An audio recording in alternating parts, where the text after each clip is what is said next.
आपका वह पुराना गाना के दिलवा में सपना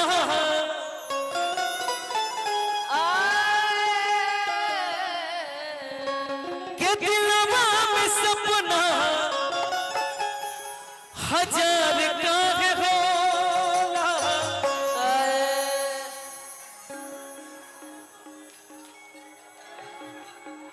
ये लक्ष्मी है। हाँ जी। और इनका अनादर हम नहीं करते हैं।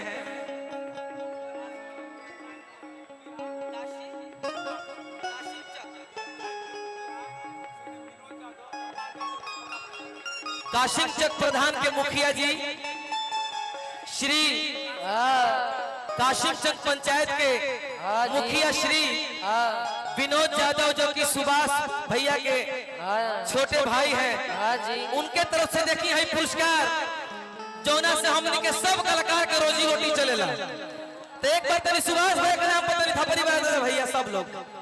वाह। अच्छा वो पैसा नहीं लेती हैं, कोई बात नहीं है, लेकिन ये आपका प्यार है, दुलार है, आशीर्वाद है।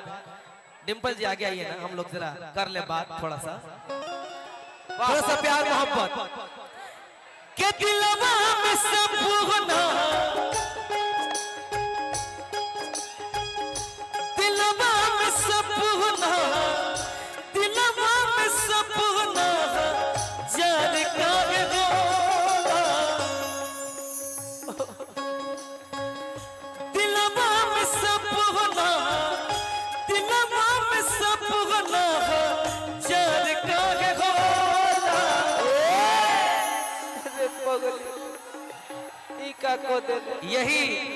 यही हम बहुत दिनों से चाह रहे थे, लेकिन आज डिंपल मानी है।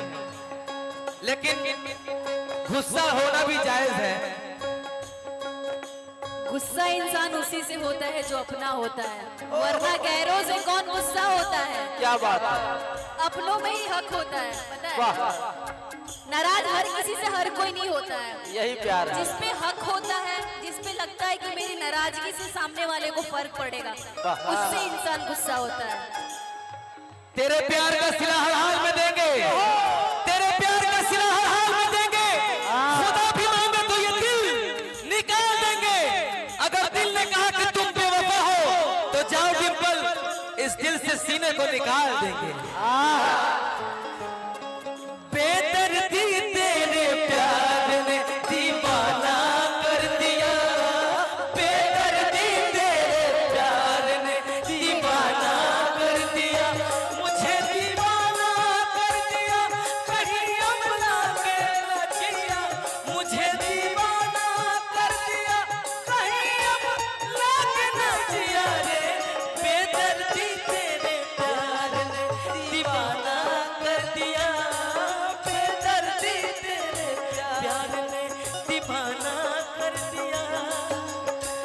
प्यार को वो चीज हट प्यार काहे होला, प्यार को वो चीज हट प्यार काहे हो। जी हम मना ना करेला, यही से हमारे घर के रोजी रोटी चलेला।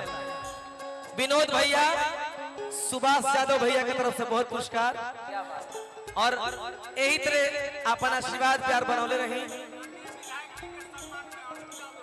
आदरणीय माननीय विधायक जी यानी हमारे गार्जियन पिता तुल्य अरुण यादव जी, हम ही ना भोजपुरी के कौशल कोनो ऐसा कलाकार ना हुई जे वहां के दरवाजा पे जात हुई और इज्जत सम्मान ना मिलत हुई।